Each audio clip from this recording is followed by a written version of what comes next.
You can go ahead and be seated. Good to see everybody here this morning. Y'all having a good weekend? Good? Good. So hopefully you got some good 4th of July plans coming up here on Thursday. So 4th of July. So if I have not gotten a chance to meet you, my name is Bill. I'm the pastor here at Sienna Ranch, and just want to welcome you to the church.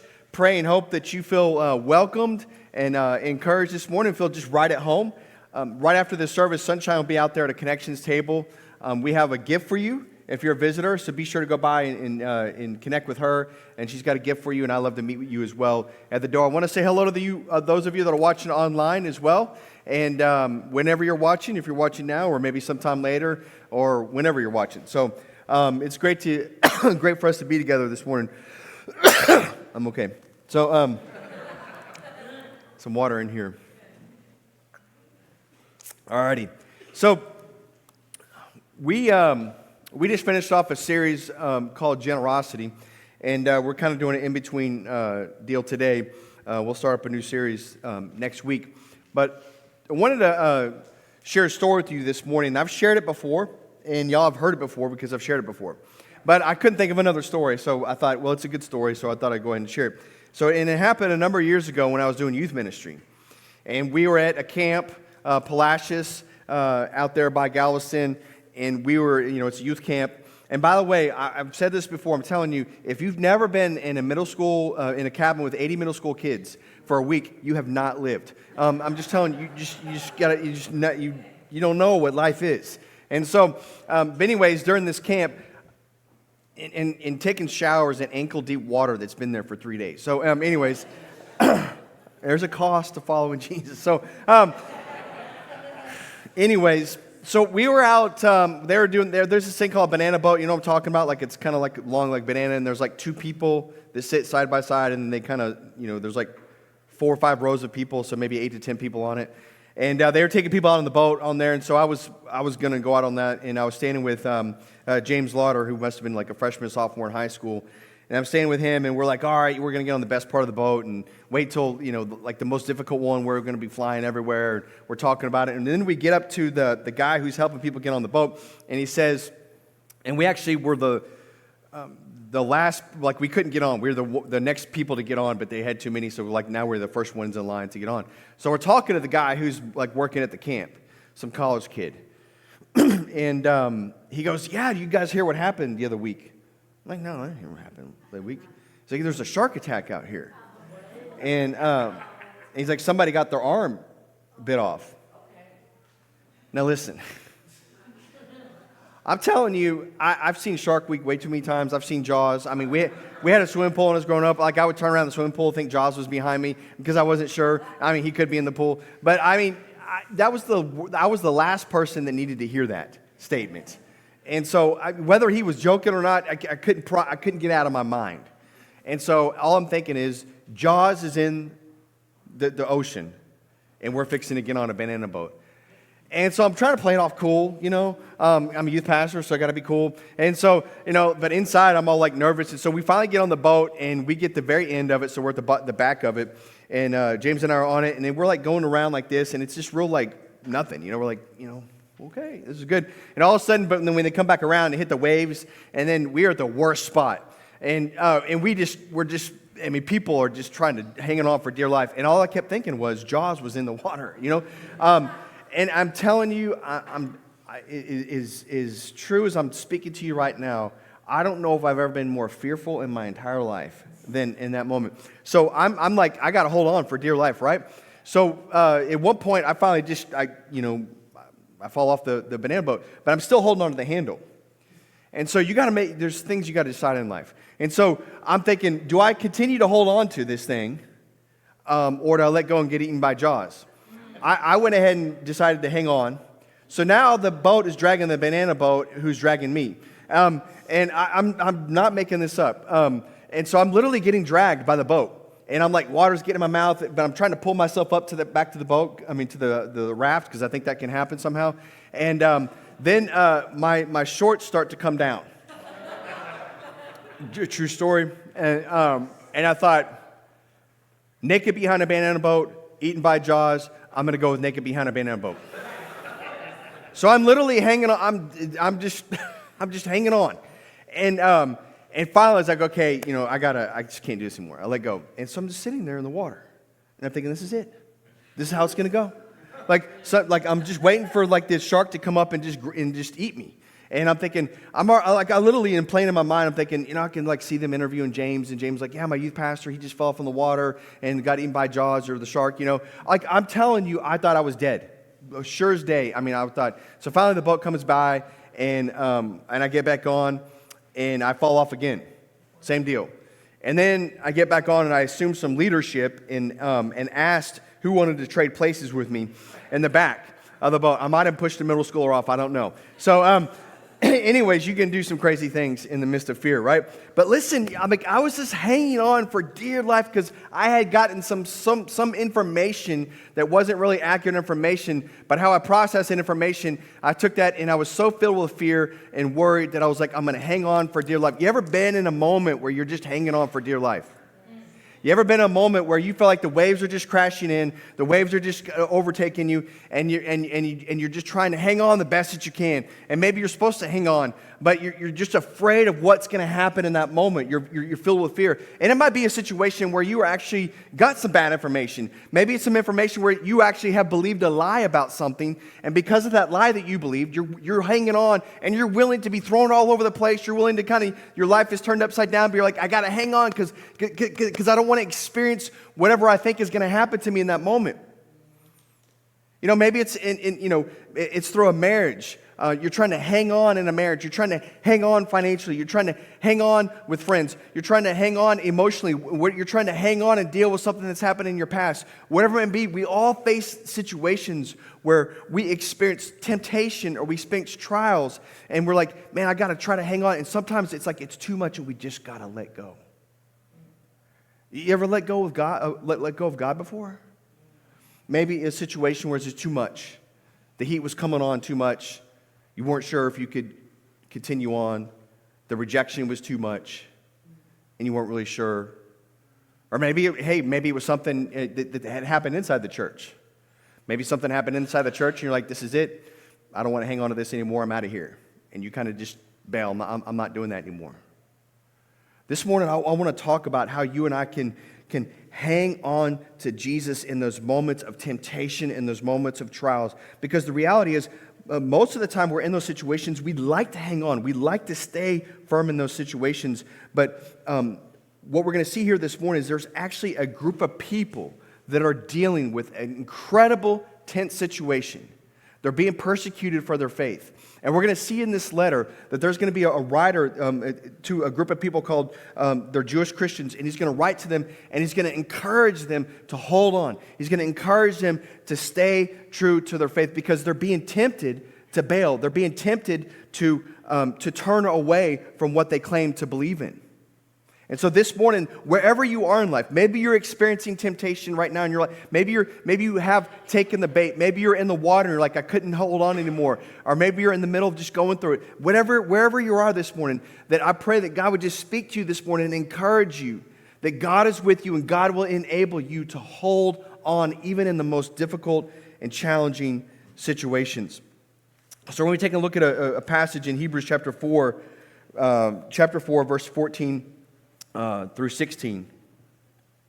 And again, going back to this group of Christians that he's writing to, we're in chapter 4, so leading up there, this group of Christians, they were formerly Jewish, or they're still Jewish people, but they were following all the Jewish religious system, and then they heard the message of Christ.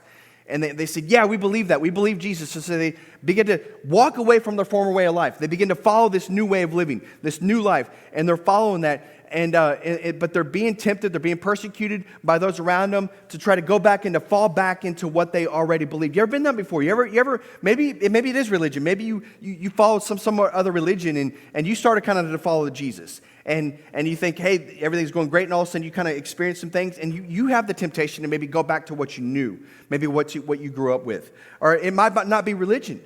It might be just something else. It might be something where you've experienced, you came out of a lifestyle like I did. And you came out of a lifestyle that was completely Christless and all those things. But at some point in your life, you realize, man, this is maybe getting too hard. It's really easy to get comfortable and go back to where I was before. Well, this is what these people are experiencing. And so the writer of Hebrews encourages them. One of the things he does to them before we get to this text is he tells them to remember their family, to remember the past generations. Because if you're familiar with the Bible at all, God chose this nation of Israel. And they were in, at one point they're in Egypt, and he delivers them from Egypt out of slavery. And he says, I've got a promised land for you. And so he's got this promise for them to inherit a land. And in doing so, they got to go through a desert, because sometimes you got to go through a desert to get what God promises you. So they're walking through the desert, and they're being tested, and they're being tempted, and they're failing to trust God. And so there's actually an entire generation that does not go into the promised land because they failed to trust God. Like an entire generation of people. So the writer of Hebrews is saying, look back at the generations before. Don't do what they did, where they heard the voice of God and they were going to what God promised them, but they failed and they did not hold on. Don't do what they did. And so he's encouraging them about what happened in the past. And now he's going to encourage them in the present. So again, what do you do in your life when things get real challenging, when temptation seems to overcome you, or a trial overcomes you? How can you walk through that? How can you walk in freedom from that? So look, this is verse 14, chapter 4. Okay, so I'm going to read verses 14, 15, 16, and then we're going to talk about two instructions that he's going to give to us this morning. Verse 14, he says, "Since then we have a great high priest who has passed through the heavens, Jesus, the Son of God. Let us hold fast our confession. For we do not have a high priest who is unable to sympathize with our weaknesses, but one who is in every respect has been tempted as we are, yet without sin. Let us then with confidence draw near to the throne of grace, that we may receive mercy and find grace." When? To help in time of need. I love the promise that we're here and talk about here in a minute, is that God says every moment, every time you have a need, there's a guaranteed promise, and that's mercy and grace. Mercy and grace. Listen, the first thing you and I need to do when you and I are faced with temptation, when you and I are faced to let go, is that we got to hold firm to our conviction in Jesus. Hold firm to your conviction in Jesus. Look back in verse 14. He says, "Since then we have a great high priest who has passed through the heavens, Jesus, the Son of God. Let us hold fast our confession." When it says, let us hold fast our confession, that's literally like it's a continuation. It's not just hold on one time. It's continually hold on. And it's a tight grip. I was talking to Pat Kent, the other day. She's like, yeah, when you have a little kid and you bring him into, like, maybe you're going into traffic or whatever, and you're holding their hand. Like, if you're going into a situation that, is maybe dangerous, you're going to grab a lot tighter to their hand. That's what he's saying. You got to hold firm to your conviction in Jesus. And I don't know about you, man. You're like, well, that's what I'm trying to do.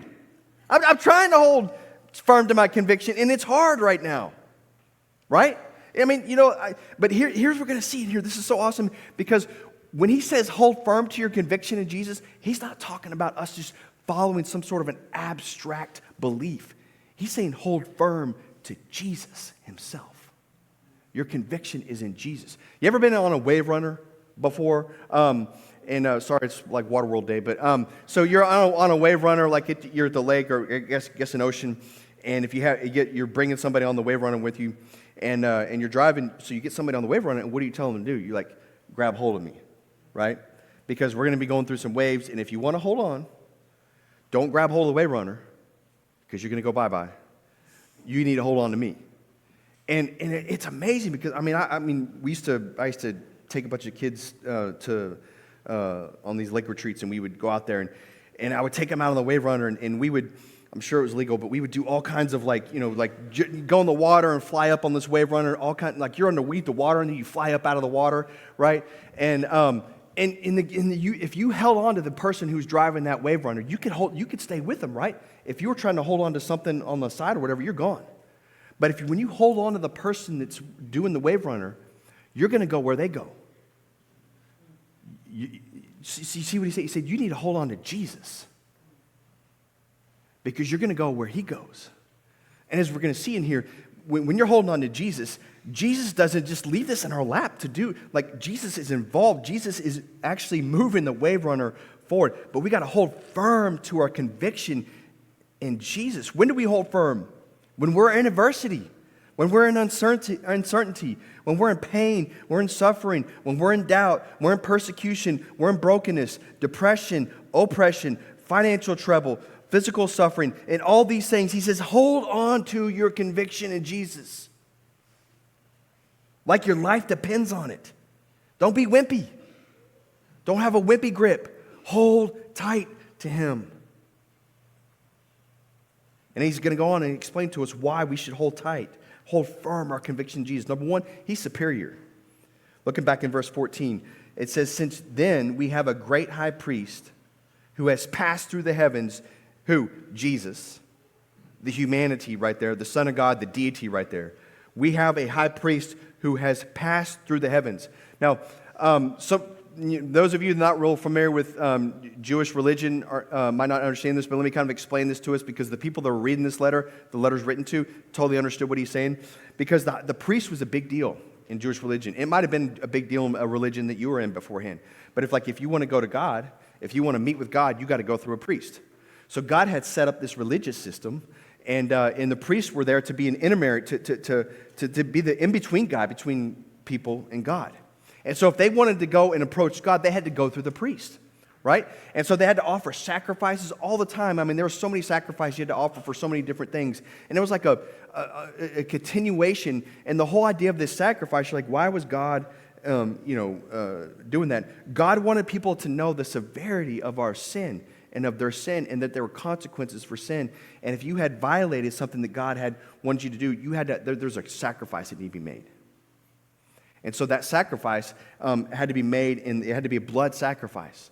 Now, the high priest was someone that could go into the tabernacle, which he's probably thinking through at this time, the tabernacle, and there was like the third tier, right? The Holy of Holies. This is the one place where only the high priest could go into this place behind the curtain and offer, on the Day of Atonement, he would offer the sacrifice for the sins of the world. Only the high priest could. Okay? So the high priest would take an animal sacrifice and would take the blood, and he would walk into the Holy of Holies, and he would sprinkle the blood on this thing called the mercy seat. And then he would get out. And so he's atoning for his own sin. But he didn't hang around. Matter of fact, there's some people written about that they had bells on their feet, because if the high priest wasn't pure, if the high priest was in sin, then if they didn't hear the bells anymore, they know that he died, and they'd have a rope and they would just pull him out. Like, it was severe. I mean, they knew, like, you're going into the presence of God. And so he would offer a sacrifice for his own sin, but then he would come back in and with another sacrifice and sprinkle blood on the mercy seat, and that was for the sins of the nation of Israel. And that was, I mean, if you're like, I got to get right with God, I got to go to a priest, I got to go to a high priest, somebody that can atone for my sin. And so what the writer of Hebrews is saying is that Jesus just didn't go into the man-made Holy of Holies. He went into the heavens. He went into the Holy of Holies. He went straight into the presence of God. And guess what? He's still in the presence of God. The Bible says that he's sitting at the right hand of the Father. That Jesus himself has ushered us into the presence of God. So this high priest is to help reconcile a relationship with God. And Jesus, all that stuff was just a shadow. The tabernacle and all that stuff, it was just a shadow of the reality of what Jesus Christ was going to do. So what he's trying to tell them, you don't have to do that anymore. You don't have to go to a priest. You don't have to go to someone. You don't have to do all these rules and regulations. Jesus is enough. Jesus is your high priest. Jesus has brought you into the presence of God. He's superior and he's sufficient. So not only is he superior, but he's a sufficient sacrifice. We just talked about how, I know we're kind of getting technical here, but the animal that was offered as a sacrifice for sin, Jesus was called the Lamb of God, right? And so the blood that spilled on the cross, he was the sacrifice for sins of the world. And so when he offered himself as a sacrifice for the sins of the world, and he rose from the dead 3 days later, that our sin has been paid for, that our sin has been atoned for, and his sacrifice is enough. He is sufficient. You don't have to go to religion. You don't have to jump through a bunch of hoops. You don't have to try to be a good person, because we're not a good person. Like, I mean, how many good things do you have to do until you can go to bed at night and think that you're a good person? Like, when can you go to bed and you can rest in night and say, I've done it, I've accomplished it, I'm good, right? I mean, how do you know?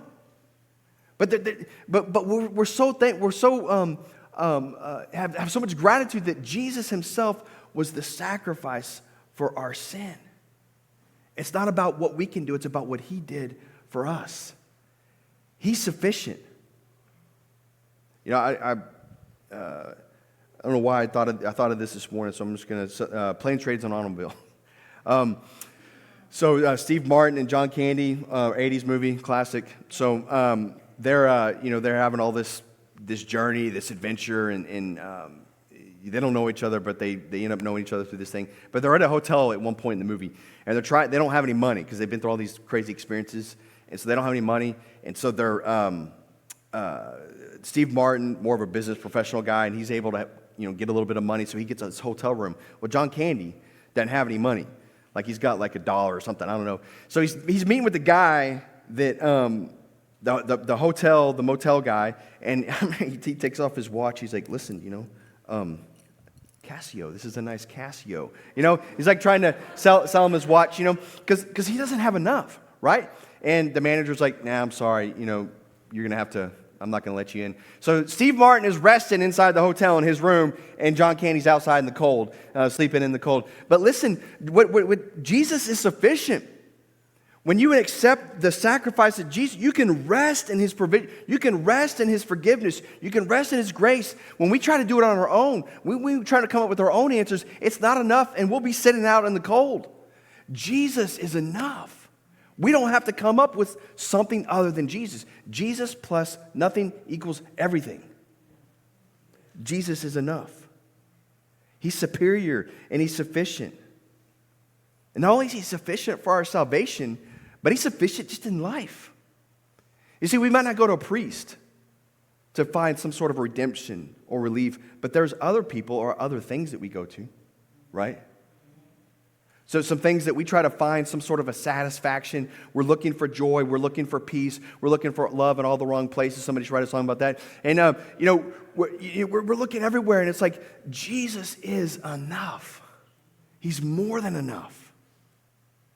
He's sufficient to meet all of our needs in every moment and every time. So the author of Hebrews is telling these people that are experiencing persecution, that are being tempted to turn away, to go back to that old life. Like maybe you and I have been tempted to go back to that old life. And he's saying, listen, hold firm to your conviction. Jesus is superior. Jesus is sufficient. And the next thing he's going to tell us is that Jesus is sympathetic.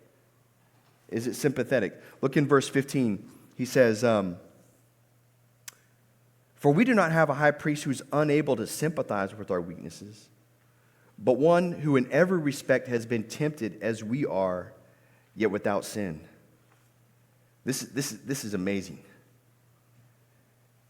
You ever like being around somebody that has some similar life experiences, right? That they've kind of been there, done that, and you could talk to them and they understand what you're going through. Can we just, remind ourselves this morning that Jesus has been rejected. He was abandoned. He was abandoned by those closest to him. Satan himself tempted him. He knows what it's like to be up all night and dread the next day's events. He understands. And it says that he's sympathetic towards us. And that word literally means to suffer with. Westcott describes it as a feeling of one who enters into the suffering and makes it his own. Isn't that awesome? See, when we talk about holding firm to your convictions, it's not that you're just holding on to some belief. You're holding on to Jesus, who's superior, who's sufficient, and who understands what you're going through. He's been there.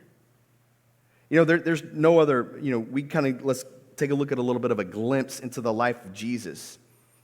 Just before he was arrested and went to the cross, in Matthew 26, 36 through 39, this is what Jesus is going through. It says in verse 36, then Jesus went with them to a place called Gethsemane, and he said to his disciples, sit here while I go over there and pray.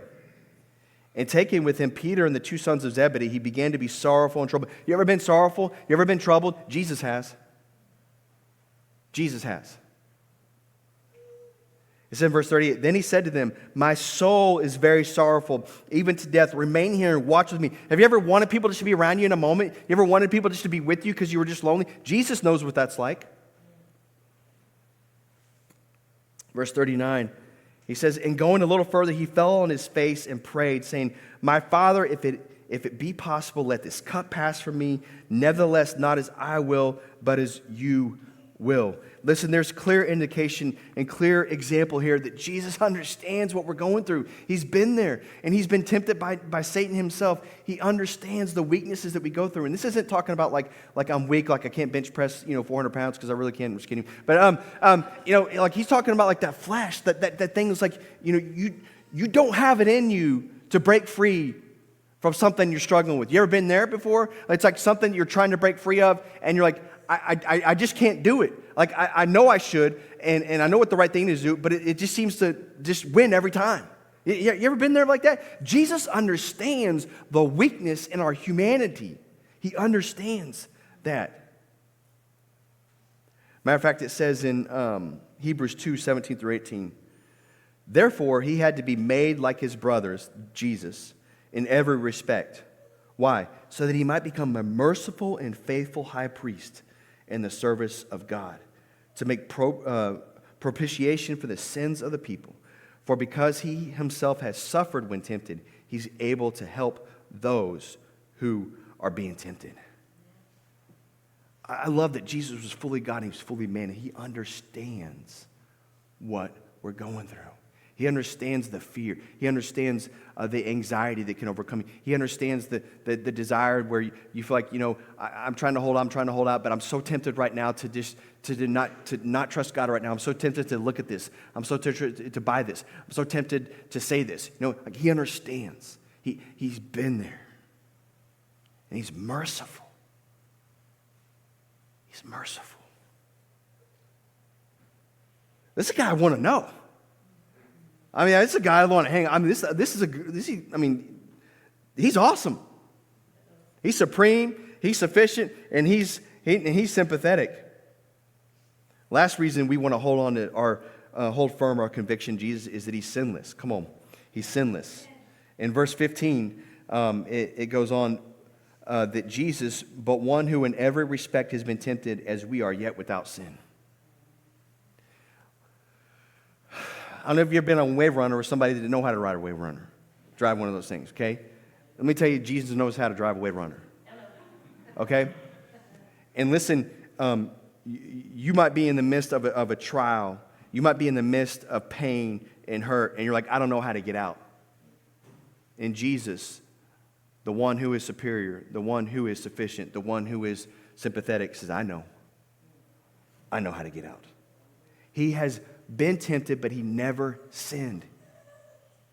He never sinned. He knows, we're going to see that here in a minute. He knows a way out. He's sinless. He's perfect. So when we come to Jesus, our high priest, we're coming to someone, you're getting the great, he's the GOAT. He's the greatest of all time. There's no one greater than Jesus. There's no one or anything in this world. When you have Jesus, you have the most supreme, the most superior thing in the entire universe. You have God. This is the best. He's supreme, he's superior, and he's sufficient. He's sufficient for what we're going through. He's sufficient for your salvation. He's sufficient for the temptation, the trials we're going through. And then he's sympathetic and he's sinless. Okay, so that's what he's telling these people to do. Listen, don't go back to where you're going. Hold firm your conviction. Hold firm your conviction in Jesus. This is the second instruction he gives us, is to be bold in your petition to Jesus. Be bold in your petition to Jesus. Look in verse 16. As he continues this idea of Jesus, his supremacy, he says, let us then with confidence draw near to the throne of grace. Now that word confidence in the original language means full story. It means an openness, a transparency. You see, back during this time, a citizen of a town could go speak his mind on any subject in the town assembly. If you were a citizen, slaves did not have that right. Citizens do. So this is this word that is being used to speak your mind on any subject. And it stands for our freedom to approach God without inhibition or hesitation.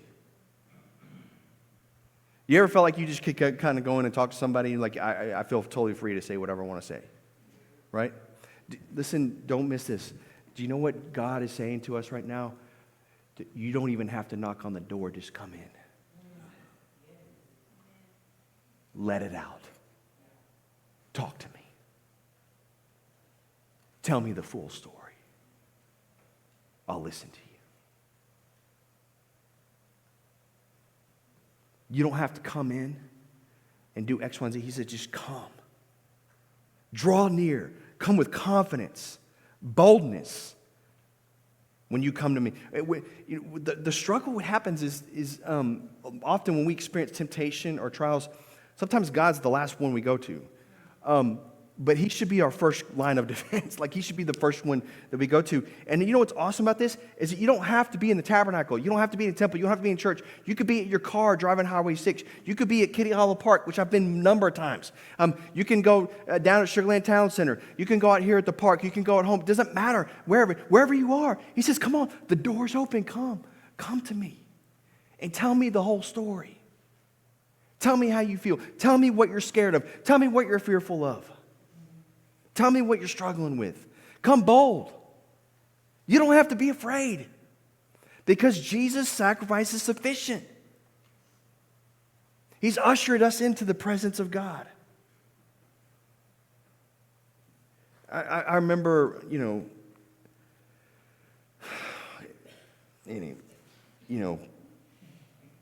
remember being at Kitty Hollow Park. I mean, I've been there multiple times. And I remember I have it on my phone,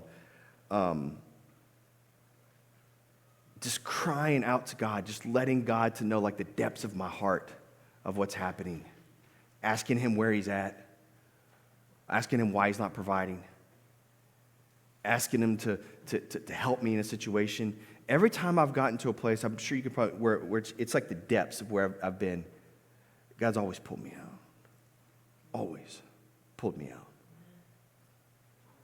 Always pulled me out. So he says, come boldly. The door's open. And he says, why? That we may receive mercy and find grace to help in our time of need. See, we experience God's presence and his power. I love it. May we receive mercy. Mercy's not getting what you and I deserve, right? And so when you and I approach God, we come in fear and trembling. There's a reverence, there's a respect for God. But he says, I'm going to give you mercy. Let's be honest. That's hard for us to grasp sometimes. Because we think I messed up and God's waiting to kind of take me out. And it's really hard for us to give people mercy. But he says, I'm not going to give you what you deserve. Mercy. Come experience the sympathetic high priest. Come experience the mercy of God. And God doesn't always do this, but sometimes his mercy works out by intervening in your life in a situation where he frees you for something in your life. I remember, right out of high school, was not following Jesus. Got arrested for some drug paraphernalia. And got put in jail that night. And the cop called my parents. And they came downtown to the police station to get me. And he let me out. And he goes, I don't know why. I could book you, whatever. He goes, but I don't know why, but there's something about you. And he said, you just seem to have a lot of potential. He goes, I'm just going to let you go. Listen, that was mercy. That was mercy. And I don't think he saw this, and I sure didn't see it, me being up here right now in 2024. But it's the mercy of God. Sometimes God works out in an intervention that way where you do not get what you deserve. It's the mercy of God. So when we come to Jesus, we come and we hold firm to our conviction in Jesus. And we come boldly, we come openly, we come transparently. We unload everything over to him. It says not only are you going to receive mercy, but you find grace. I love it because it says you're going to find grace. If you find grace, that means you didn't have grace. Just saying, 500 years college. So this is so awesome that you and I experience. This grace. This is the power of God at work in your life. When we talked a minute ago about holding on to Jesus like on a wave runner, that Jesus himself, he's not just going to say, hold on and you're going to get through it. Jesus himself is going to give you grace. He's going to give you and I sustaining power to enable to endure those things that we're experiencing in our life. He promises that. He says, I will give you the power, I will give you the strength to sustain in the midst of what you're going through. Sometimes he'll deliver us from it. Sometimes he wants us to walk away, to walk through it. But whatever it is, God's grace is sufficient. Matter of fact, in 1 Corinthians 10:13, it says this, no temptation has seized you except what is common to man. And God is faithful. Somebody say, God is faithful. And he will not let you be tempted beyond what you can bear. But when you are tempted, he will always, you got to circle that word always. You got to memorize that in that verse. You got to write that on your board somewhere, and we write it on a refrigerator. I don't know. He will always provide a way out so that you can stand up under it. Always provide a way out. Isn't that awesome? I was going to do this right now. So what does that look like in our life if we're experiencing temptation or maybe a trial? It's like, okay, God's going to provide a way out, but how do I know what the way out is, right? If you just walk with me, this is not on the screen, but in Psalm 119, it says this, I think it's in verse...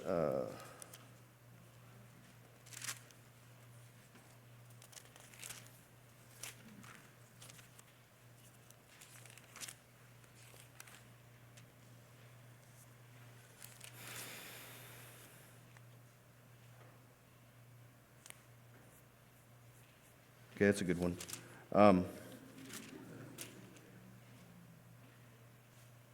Okay, it does say in verse 105, kind of doing this on the fly here. 119, 105 says, your word is a lamp unto my feet and a light unto my path, right? Your word is going to give me direction, right? Do you know that in the Bible it says that how can a young man keep his way pure?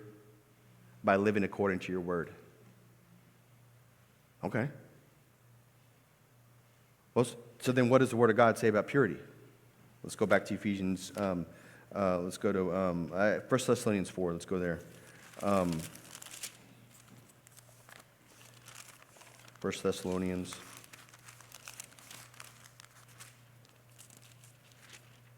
It's kind of good to hear Bible pages turning. Remember that used to happen? Like everybody would have their Bibles. That wasn't a judgment thing. I'm just saying. I use my phone a lot. So,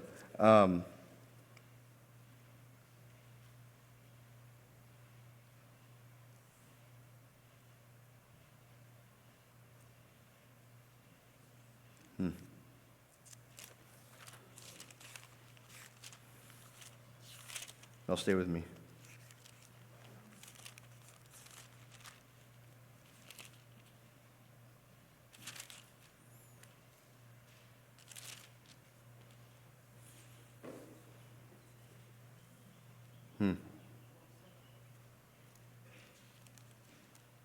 So here's what the Bible says about purity. It says this. I'm doing this on the fly, so I guess. So it says this. Flee from sexual immorality. Okay? Matter of fact, it's probably in 1 Corinthians 6. I really want to get to this verse. So 1 Corinthians 6. There it is. Boom. I knew it all along. I just wanted to take you guys on the journey. Verse 18, 1 Corinthians 6:18.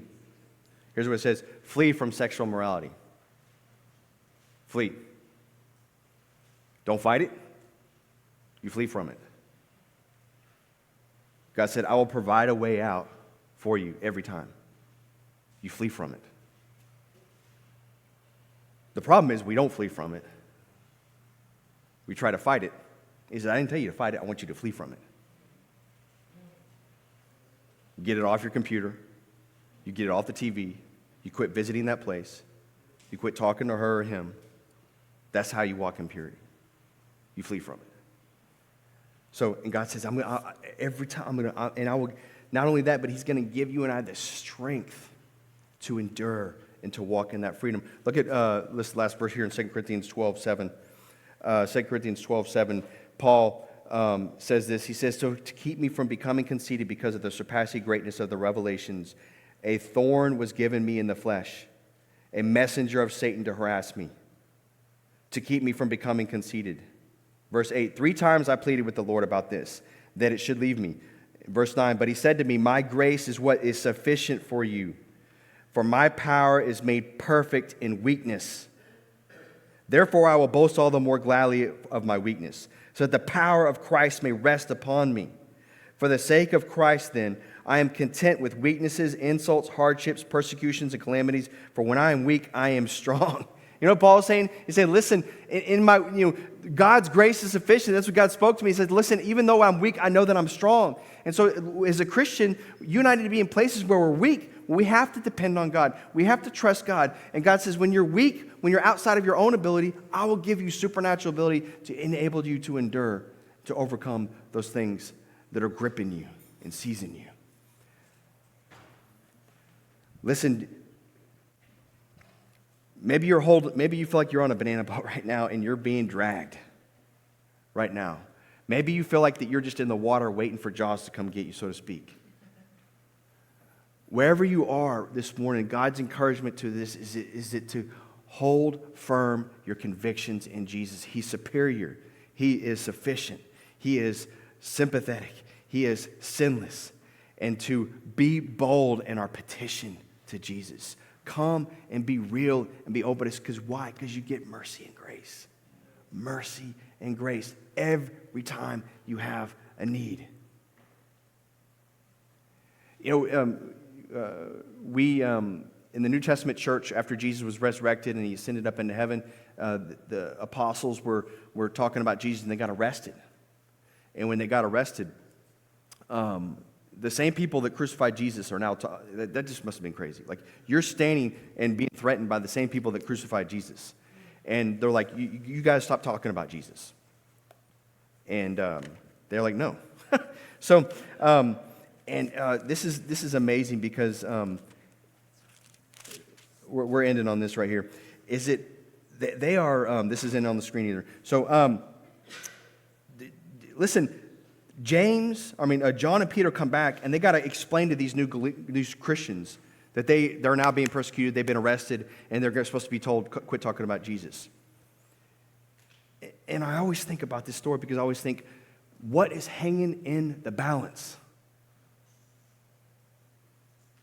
There's no Galatians, there's no 1st or 2nd Corinthians, there's no Ephesians, there's no Paul.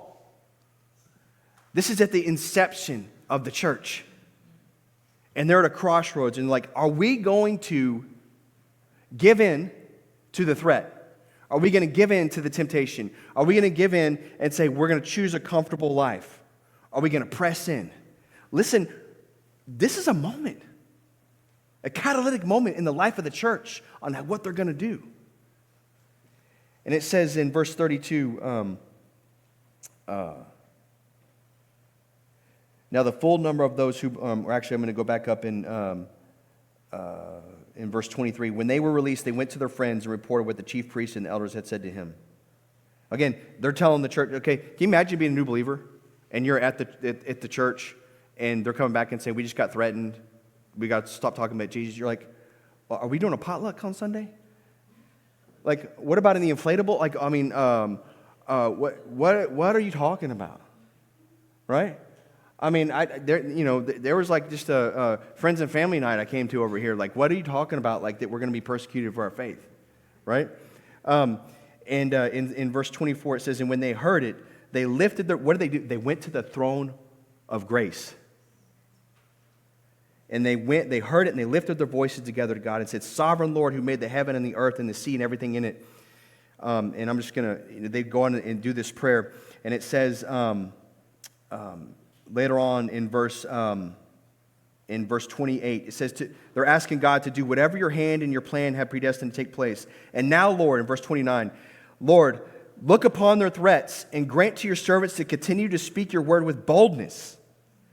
while you stretch out your hand to heal, and signs and wonders are performed through the name of your holy servant Jesus. And when they had prayed, the place in which they were gathered together was shaken, and they were all filled with the Holy Spirit, continued to speak the word of God with boldness. You know what happened? They got threatened. They were discouraged. And what they did Hebrews 4:14 through 16, which hadn't been written yet, but they went to the throne room of grace, and they boldly went before God, and they said, God, please, you saw their threats, give us the grace, and God empowered them to continue to go on. Isn't that awesome? That's what we do in a marriage. That's what we do in our family. That's what we do maybe even in business. And that's what we do as a church. We come together and say, God, do what we can't do on our own. I like to plan things, but listen, prayer is way more important than planning. We got to come to God and say, God, help us. We come to you. So this morning, Oliver's come up here and close us out. Sorry, there's a little extra stuff this morning. But listen, where are you at this morning? Are your fingers slipping? Or maybe you feel like you've let go. Listen, Jesus is reaching out his hand, and take hold of his hand. God is calling you maybe to come back. God is the God of the comeback. When you come back to him, mercy and grace, mercy and grace. Oliver's going to play for us, and let's just have a time with God this morning. I'm going to be up here, and if Alicia will be up here as well, and Quentin. If anybody wants to pray about something, to come up here and just pray. Don't worry about what other people are doing. This is just say, God, I want to come and pray and ask for your grace and for your mercy. So let's do that this morning.